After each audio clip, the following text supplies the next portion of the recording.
Hey everybody, this is Mellissa Thomas of Florida National News, coming to you with another Politics and Power segment.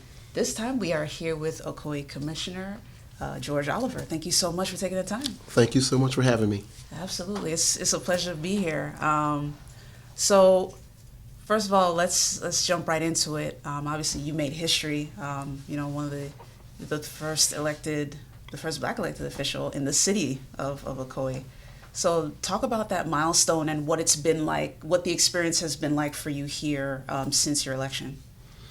Well, I think the first part was kind of surreal to me. The first part of it, realizing I had made history, but the real impact of that just did not hit me until maybe a couple of months after the fact. Mm-hmm. So now it's been about a year and about 3 or 4 months now that I've been here, and I'm still trying to find my way as far as how things work, how things operate. Mm-hmm. I have found a lot of things need attention. Mm-hmm. There are some challenges, and of course, coming into this type of role, being the first African American, I can't say it was easy. Right. Because they didn't know what to expect of me, and I didn't know what to expect of them. And it was a little time went by before we figured out that we all have the same goals in mind, mm-hmm. and that's the advancement for the City of Ocoee and to keep the city moving. We may have some different thoughts about how to get it done, right. But I think we all have the end goal in mind, and I think that right now for me that's the role I'm trying to fit into right now is to be able to work with everybody and get things done. But it comes with challenges. It comes with a lot of challenges, especially being African American, the first African American. Lots of challenges that it comes with, but we're maintaining. So how do you normally go about getting what you want to have done pushed forward? Is it normally a matter of some discussion? Is it more, some debate kind of thing? Like, what is the process normally to put something forward? For me, a lot of issues I deal with is remembering the past, because that was one of the platforms that I ran on, mm-hmm. and I told I spoke with the mayor and other commissioners prior to me getting elected, let them know that if I'm elected, I will honor the past. I will. So I'm not going to make it a black and white issue. I'm going to make it a people issue. I'm going to make it an issue that all of our people in the city need to come together, and we need to be able to galvanize our thoughts and our goals and our ideals for the city and be able to bring them together.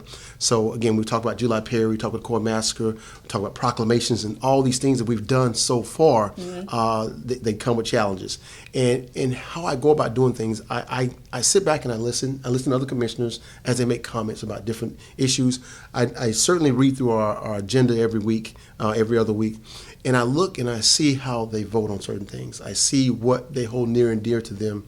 And at that point, I'm able to gauge as to how they would actually vote on certain issues, or at least I know how to place items on the agenda that they can look at and say they can agree to it. Okay. So it's a matter of really just kind of figuring out each commissioner's goals, figure out what their goals are, mm-hmm. figuring out what they hold near and dear, what's important to them, mm-hmm. and then being able to take all of that and put it in a manner on the agenda that they would agree to. Okay, got you. So given how long you've been in office so far, what have you been able to bring to fruition, or what projects do you have in the works so far? That's a good question. That's a very good question, because we have gotten so much done, and I don't say me, mm-hmm. because it takes more than just one person. Right. I have citizens all over the city, not just in my district, but in other districts, that help me out with a lot of different projects, and I get a lot of input from citizens all throughout the entire city. So one of the things that we start off with is we talk about remembering the past. Mm-hmm. So coming into this office, I put a pin in that as I stepped into my role, mm-hmm. and I put everybody on notice that, hey, look, here's my agendas, and this is what I'm going to be going after. Mm-hmm. But until then, let's start with the lighter side of things. Let's talk about our youth in the city. So the very first program I put together was a youth program called the Ocoee Youth Council, where we will have a youth mayor, youth commissioners. Every leadership position will have a counterpart, a youth counterpart. And I put together this program, which we just finally did the resolution for that last meeting. And they were able to attend, had a group of 6 kids attend the Florida League of Cities this past weekend. And they were able to represent Ocoee and push forth some ideas through the Florida League of Cities. We were welcomed with open arms. The kids came with a lot of different ideas they want to bring back to the city, back to the commission. So they're actually a real advisory board. They will actually be advising the commissioners on youth initiatives and different things they want to see in the city. Wow. And we will take those things into consideration.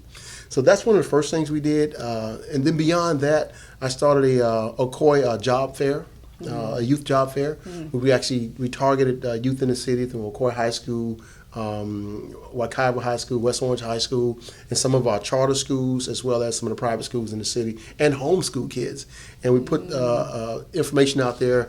We partnered with Career Source, and we got kids hired to come work within City Hall. So this past summer, we had kids working in City Hall. They worked in the police department, fire department, HR department. So every department, there was kids from our city that was actually working, had summer jobs within the city. So we did that. And then one of the biggest things I'm really proud of is we actually got the Ocoee Proclamation signed by the mayor, Mayor Johnson, who signed that proclamation. And I must say, I'm trying to be politically correct, but sometimes I just can't. I'd have to be myself sometimes. It came with challenges. It came with a lot of duress behind it. Because when you start talking about the Ocoee massacre, it makes a lot of people very uncomfortable.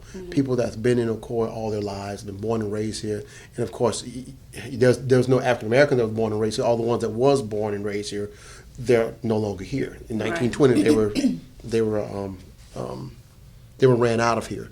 So it comes with a lot of duress, and we had to come together as citizens, black, white, Hispanic citizens, all came together to push this proclamation through, recognizing the Ocoee massacre did happen, being able to memorialize it and have conversation about it. So it opens up a lot of doors for the citizens to come together. So sometimes it's hard to come together without any sacrifice. Right. There has to be some kind of sacrifice.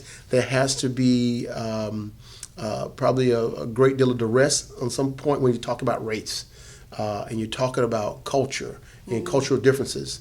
But I think through it all, I think one of the things we did realize as we started having these conversations about this proclamation is we realized that we're not all that much different. Right. And I think that was the big point in the proclamation. And when we got to that point, we realized that, wait a minute, we're not, and we started having conversations about race, and it got some of the conversations got a little heated, and there was some words that was actually that was sent back and forth across the table, but nonetheless, at the end of the day, we realized that we are not that much different at all, and I think that's what led to us getting that petition or that proclamation signed and actually set forth within our city and our city charter, and that's one of the things I'm extremely proud of because I knew that it wasn't going to be an easy task.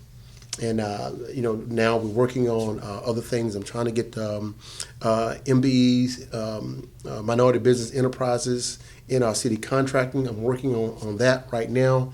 I'm working on salaries for our commissioners and the mayor. I'm working on their behalf to look at salary increases. They started salaries in the city for the commissioners and the mayor in 1998. They have not seen, there's been no raises since then, but our population has quadrupled from 1998 to we're close to 50,000 residents here. We're right behind Apopka, and we're still on the very low end of the totem pole when it comes to any compensation for the work that we have to do, that we have to put out there. So, and it's a lot of work, and we service a lot of citizens per district. I service close to 10,000 residents in my district alone, which is there's some cities in the state of Florida who only has 10 to 12,000 residents. So I service an entire district with almost 10,000 residents. So I'm working on that on behalf of the commissioners and the mayor. We're doing just a study from different cities in West Orange County to see the disparity in what we're doing and what our compensation packages look like versus other cities around us. So that's some different things that we're doing. So it's a lot on the plate. There's a few more things that's on the back burner that we're working on. I have 3 years in this position, another year and a half, and I plan on making the most out of it. I also do town hall meetings. I do one a year. Every September, second week in September, I do a town hall meeting. I did my first one last year, which no commissioner or has ever done one in the history of the city. Wow. No town hall meetings. So that was something new for the city, something new. We had to figure out how to do it, how to make it happen. I send out flyers to the district about infrastructure. We have a lot of building going on in the city of Ocoee, Right. and I'm fighting right now to get more funding to send out flyers to my district as well as probably District 1, Commissioner Brinson, because our district kind of butt up against each other, and we have most of the construction going on within our districts. And I think it's important that the citizens know what the infrastructure looks like and what the future infrastructure is going to look like moving forward as we build all these homes, these single-family homes and different businesses within our district. So those are some of the things I fight for. I fight a lot on the social side, equality. I've adopted a term, 2 terms. One, hashtag One Ocoee. So I've adopted that term, and I'm hoping that the city would start to adopt that as a whole. Hey, we're One Ocoee, and we need to act as One Ocoee. We need to operate as One Ocoee, not Ocoee District 1, District 4, West Side, East Side. No, we don't have to operate that way. We can operate as One Ocoee and still get a lot done together. So my whole message is about inclusiveness, is about truth and fairness when it comes to the Ocoee massacre and bringing everybody together. And that was a term I read about through Mahatma Gandhi.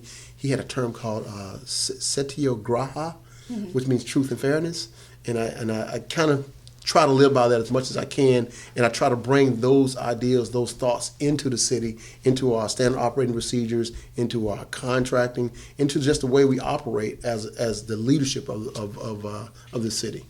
Awesome. So just for our audience, just for their information, kind of talk about the communities that your district is made up of.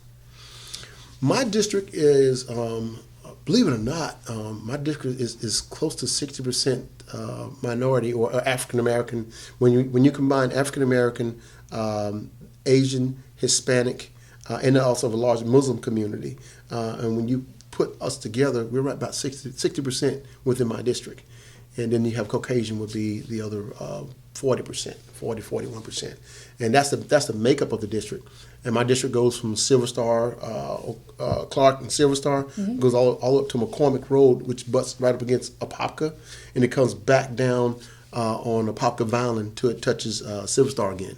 Wow. So it's a pretty large district, and it's very diverse, very diverse. So I've been noticing the diversity in the city by just kind of looking around. I walk, matter of fact, I drive my district once a month. And I drive all around. I go in some of the subdivisions. I look around. I try to see what's been needed. I'll stop sometimes. I see people outside, and I say, "Hey, Commissioner Oliver, I'm just looking to see if there's any issues you've been running into in your district, in your neighborhood. If there's something I can help you with, here's my card. Call me." And I try to make myself accessible as possible. And what have you heard from your constituents in that? Like, what's been the most prevalent need that you've heard from them? One of the things is I just moved out into the McCormick area, and as I was kind of going through the neighborhood, talking to some of the people there, they are the lost. They're the lost neighborhoods out there because there's nothing out there, and they're part of the city, and they seem to be disenfranchised or disconnected from what goes on in the city. So my goal is to try to bring them closer into the fold as to what goes on in the city, get them to be more part of decision-making processes. And matter of fact, I have a few coming tonight from that neighborhood so they can kind of get engaged. I'm trying to get them to get engaged, tell their neighbors to get engaged. And that's some of the things I run into there. Other things, we have issues where we have some roads need paving, those kind of things. Trees need trimming, sidewalk issues, those kind of things that they run into. More funding for, I need a traffic light in one area. I've spoken with the mayor of, it's actually it's a county road that runs through the city. Wow. So we have to deal with the county and get approval to put the light there. But I did speak with the mayor of Orange County, and he did assure me that if we decided we want to put a light there, they wouldn't stop us. They would allow us to do it. They would sign off on it. So I'm pressuring the city to say, hey, look, I want to put a light there, as opposed to putting a light in downtown Ocoee for aesthetics, Right. just because it looks good. Right. I need a light that's going to save some lives, because I have a lot of high schoolers Right. on Claricona Ocoee headed to Ocoee High School and Apopka High School that travel that road every morning and every afternoon, and it's dangerous. So that's one of the fights that I'm in the middle of right now, to try to get additional funding to get that done. The only issue we have right now is the fact that the city has these different scientific methods as to how these lights should be engineered and how they should be put up, which is I certainly understand that. There's processes with everything, but my response to that is simple. If we had 2 high school age kids die next week as a result of car crashes, all bets will be off, and I guarantee you those lights will be there. And I think the city and the county agrees with me on that. So that tells me one thing: we can do what we want to do. So I'm pushing for doing what we want to do. Very well said. I know we could go on with you forever and ever, but tell our audience how they can find out more about you and more about what you're doing in your district. Absolutely. I'm very accessible. You can go to the City of Ocoee website. That is www.ocoee.org, and you can go to click on the commissioners. You'll see my name.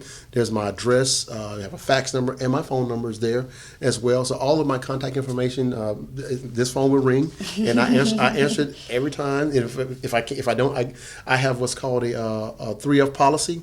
That is follow up, feedback, and follow through. So that's my thing, and I try to do it within a 24-hour period.